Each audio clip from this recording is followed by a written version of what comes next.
It was the summer after high school. Walmarts were open 24 hours a day, and you could buy 2 beefy 5-layer burritos for under $3.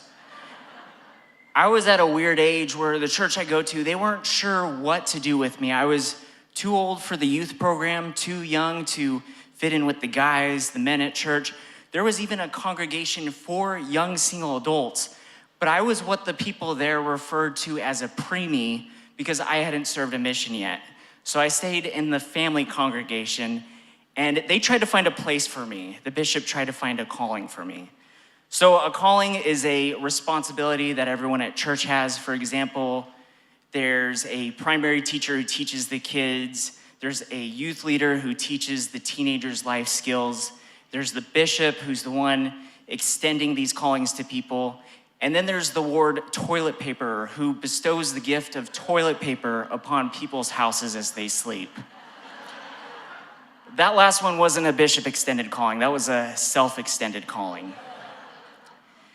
Shannon was a young mom of 2 boys, one in middle school, one in elementary school. And everyone at church just saw them as another normal family at church until people started waking up to their homes being covered in toilet paper. And I'm not sure if someone spotted Shannon and her kids leaving a crime scene or how they knew it was her. It was just a thing that whenever someone's house got TP'd, they'd say, "There goes Shannon and the boys again."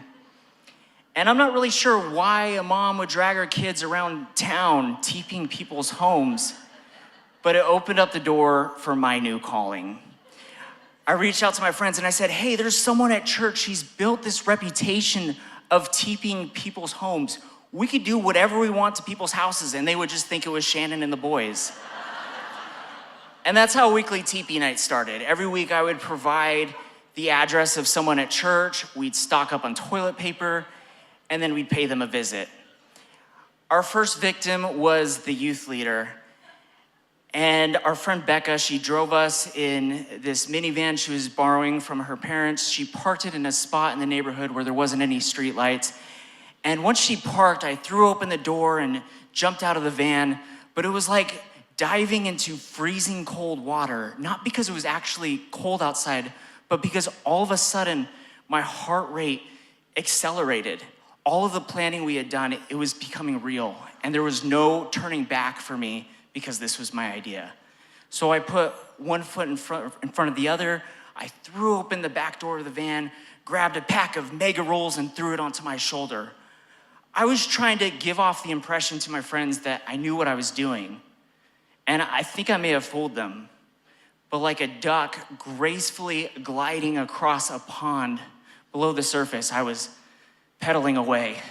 We walk up to the youth leader's house and 2 of my friends start throwing rolls of toilet paper onto the roof. 2 of my friends start decorating the front yard, and my calling was the tree in the front yard. And as I'm throwing rolls into the tree, I hear this ding dong, and I look over and I see our wild card of a friend, Brian. He jumps off the porch, he takes off for the minivan. We all take off after him, we dive into the van, and Becca, who's supposed to be driving us, she's reaching around in her purse and she says, I can't find my keys.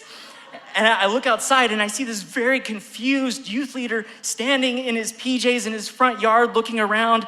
And Becca says, "Oh, I found them." Kerplunk. They fall in between her seat and the center console. And Brian, her crazy friend who heard her say she found her keys but didn't hear the kerplunk, jumps out of the van and says, "Caca!" Jumps back in the van, slams the door behind him. And I look out and the youth leader, he's just as confused, but he's looking right at our van. And I say, "Becca, how's it going?" And she says,